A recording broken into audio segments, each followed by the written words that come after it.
आप सभी ने कभी न कभी एक ऐसी मूवी जरूर देखी होगी जिसमें औरतों पर अत्याचार किए गए हों और बाल विवाह दिखाया हो। पर आज हम जिस मूवी की बात करने जा रहे हैं उसकी कहानी भी कुछ ऐसी ही है, पर कहानी में एक अलग ट्विस्ट है। एक चुड़ैल उन लोगों को सजा देती है जिन्होंने औरतों पर अत्याचार किए हों, और कहानी किस मोड़ में कब बदल जाती है ये सब हम इस मूवी में देखेंगे। मूवी का नाम है बुलबुल। तो चलिए स्टोरी शुरू करते हैं। मूवी की शुरुआत सन 1881 में बंगाल से होती है, जहां पर हम एक 5 साल की छोटी लड़की को आम के पेड़ पर बैठा हुआ देखते हैं जिसका नाम बुलबुल है, और आज उसकी ही शादी है। और उसी समय शादी की बारात उसके घर की तरफ जा रही होती है और वो छुपने की कोशिश करती है ताकि उसको कोई देख ना सके। फिर बारात का स्वागत किया जाता है और हम 3 भाइयों को देखते हैं, इंद्रनील, महेंद्र और सत्या। इंद्रनील सबसे बड़ा भाई है और महेंद्र दूसरे नंबर का, और सबसे छोटा है सत्या। और सत्या घर देखता है और अपनी भाभी के पास जाता है जिसका नाम विनोदनी है, जो महेंद्र की पत्नी है। फिर एक औरत बुलबुल को ढूंढती है और सत्या भी उस औरत के पीछे पीछे जाता है। फिर वो औरत बुलबुल को आम के पेड़ से नीचे उतार लेती है और सत्या बुलबुल को देखकर बोलता है, थोड़ी सी गंदी हो गई है पर काम चला लेंगे। फिर वो औरत उसको दोबारा तैयार करने के लिए ले जाती है। जब बुलबुल तैयार हो रही होती है तब वो उस औरत से पूछती है, बिशिमा, बिछवी क्यों पहनते हैं? बिछवी को और क्या कहते हैं मुझे कमेंट में लिखकर आप जरूर बताएं। तब बिशिमा हंसते हुए बोलती है, औरत को बस में करने के लिए। फिर बुलबुल की शादी होती है और वो सत्या को देखती है। सीन चेंज होता है और बुलबुल नींद से उठती है और बिशिमा को ढूंढती है, पर पालकी में बुलबुल सत्या और उसकी भाभी के साथ होती है। फिर सत्या उसको पूछता है, कहानी सुनोगी क्या? और बुलबुल बोलती है, डरावनी कहानी है क्या? फिर वो कहानी सुनाता है।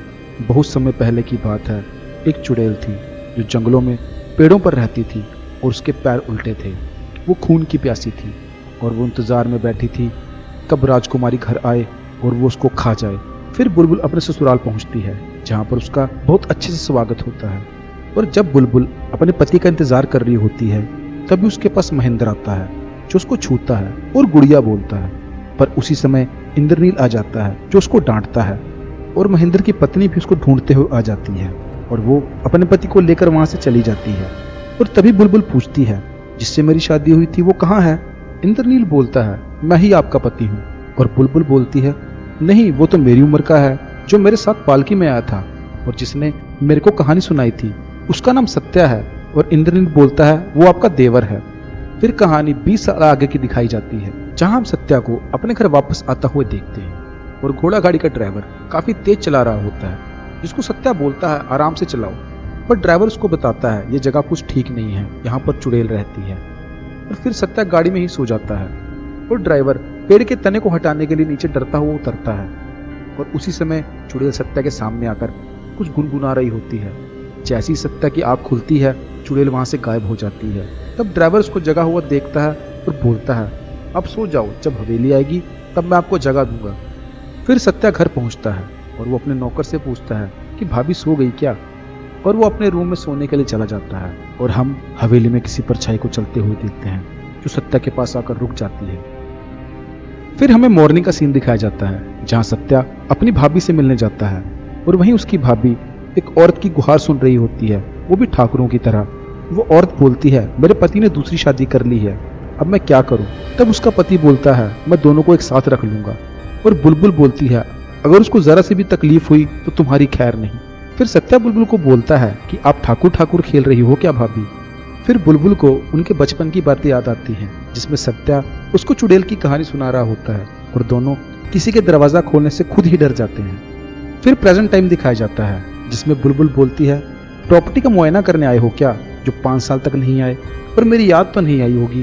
फिर सत्या बोलता है कि मैंने दादा को बहुत सारी चिट्ठियां लिखी और आपके बारे में भी पूछा, पर मैं 3 साल पहले ही आ जाना चाहता था महेंद्र दादा के मारे जाने पर। तब बुलबुल बताती है, विनोदनी दीदी कहती है कि चुड़ैल ने मारा है उनको। और सत्या बोलता है, 5 सालों में कितना कुछ बदल गया है, दादा भी घर छोड़कर चले गए।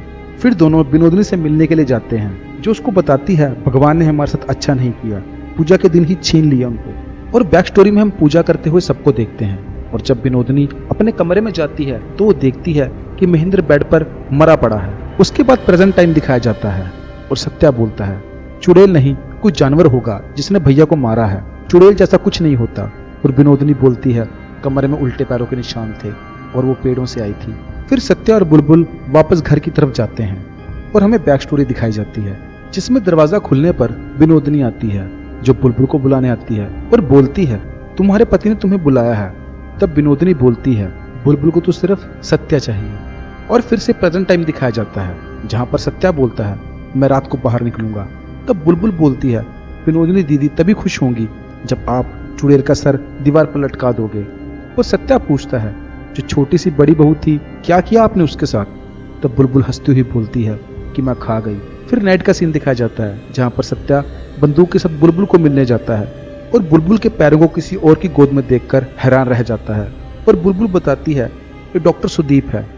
और डॉक्टर वहां से जाने के लिए उठता है और बोलता है बड़ी बहू मैंने मास्टर दिनकर की पत्नी की टूटी हड्डियों का इलाज करने जाना है जो सीढ़ियों से गिर गई थी।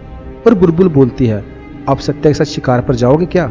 तब डॉक्टर बोलता है मैं जान बचाता हूँ जान लेता नहीं। और ये सब देखकर सत्या को गुस्सा आ रहा होता है क्योंकि उसने डॉक्टर से पर्दा नहीं किया होता।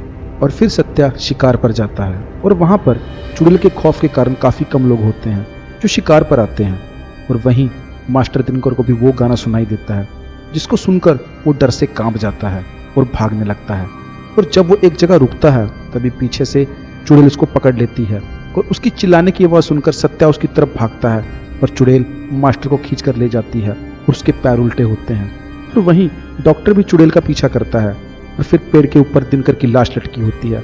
सत्या डॉक्टर से पूछता है आप तो जंगल के इतने नजदीक रहते हो कभी किसी जानवर को नहीं देखा। तो डॉक्टर नहीं में उत्तर देता है। फिर मॉर्निंग का सीन दिखाया जाता है जहां पर सत्या बुलबुल को बताता है कि दिनकर मारा गया और बोलता है किसी आदमी ने ही मारा है। तब बुलबुल बोलती है औरत भी तो हो सकती है। तब सत्या बोलता है कि कोई औरत ऐसा कुछ नहीं कर सकती। और तभी विनोदनी उनसे मिलने आती है तो बुलबुल पूछती है कि कैसे आना हुआ। और विनोदनी बोलती है कि सत्या ने ही बुलाया है महेंद्र जी की बरसी के लिए सब एक साथ होंगे। पर बात कुछ और होती है। सत्या बुलबुल को अकेला नहीं छोड़ना चाहता ताकि डॉक्टर उसका फायदा ना उठा सके। और सत्या बोलता है अब मैं आ गया हूँ भाभी आप आराम कीजिए। और ये सब देखकर विनोदनी बोलती है जिसका काम उसी को साजे ठकुराइन है आप ठाकुर नहीं। फिर बैक स्टोरी दिखाई जाती है जहां विनोदनी अपने पति के साथ होती है और वो श्रृंगार कर रही होती है। तभी बुलबुल नीचे सत्या को देखती है और वो उसको मिलने के लिए नीचे जाने लगती है। पर विनोदनी उसको रोक लेती है और बोलती है कुछ ले लो गहने कपड़े ये काफी पुराने हो गए हैं कहीं सब मेरे को ही बड़ी बहू ना समझने लगे।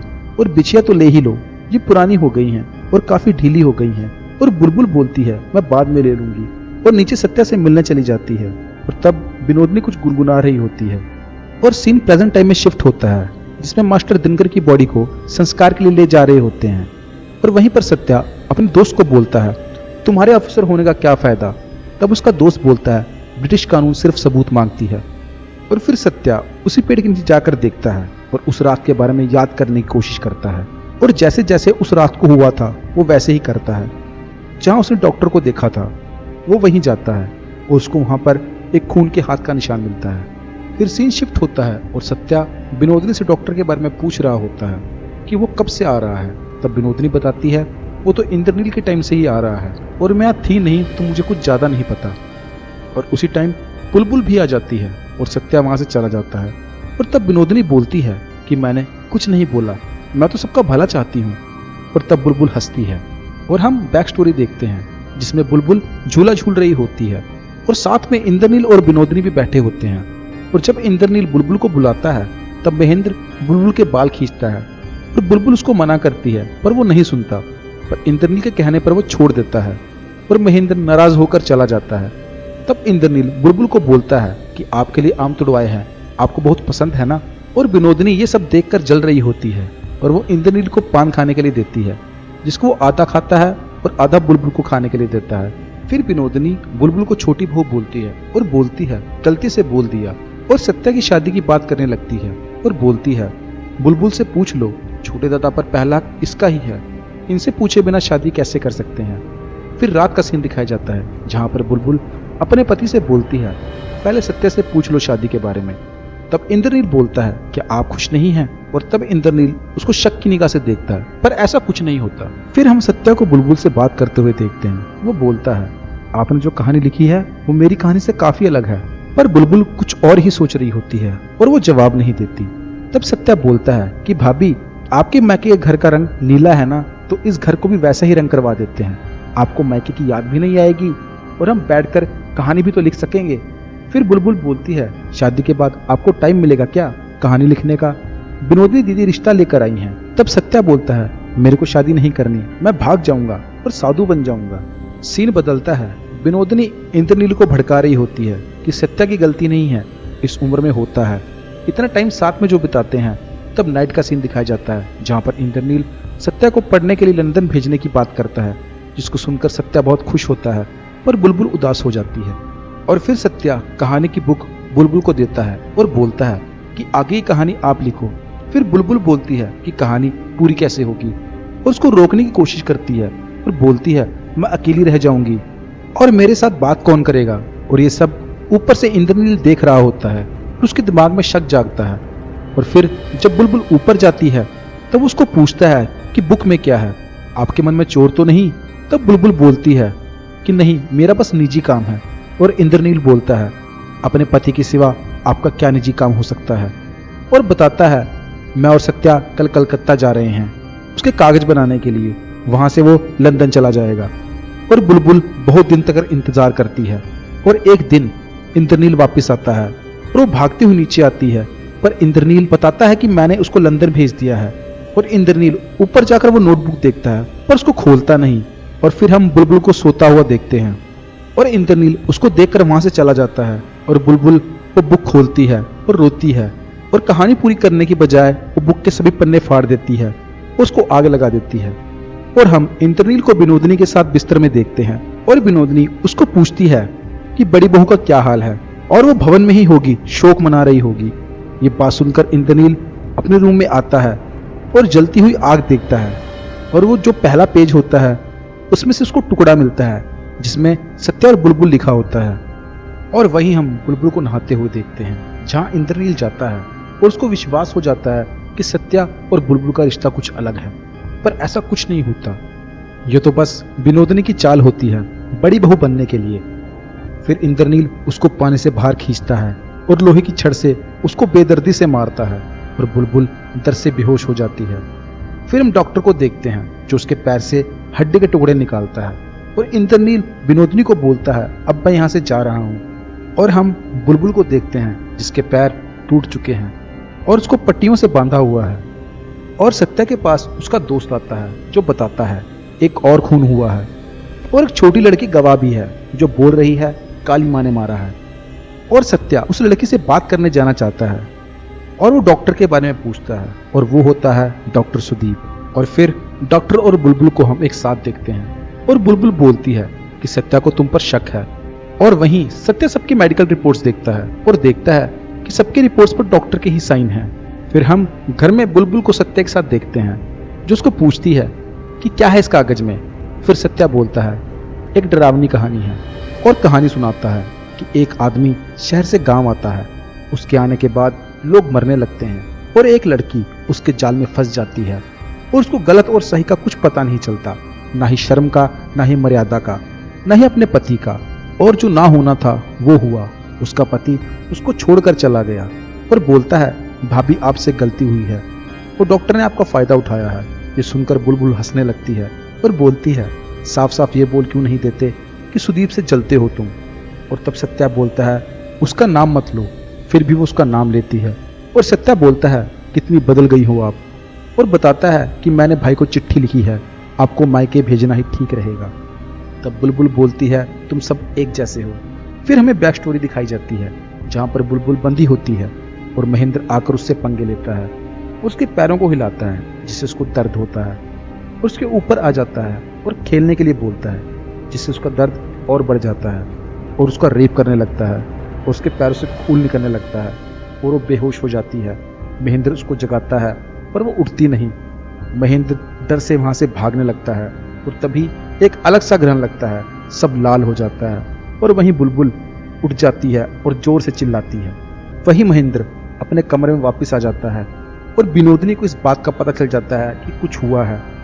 और जब वो मॉर्निंग को बुलबुल की सेवा कर रही होती है, साथ में उसको ये बताती है कि चुप रहना, बड़ी हवेलियों में बड़े राज होते हैं। फिर मॉर्निंग को डॉक्टर आता है और उसकी हालत देखकर बहुत हैरान होता है, और वो जब उसके पैरों पर रखता है तब उसको पता लगता है कि कुछ हुआ है, और वो पूछता है, पर बुलबुल बोलती है, पटिया बांध दो और जाओ यहाँ से।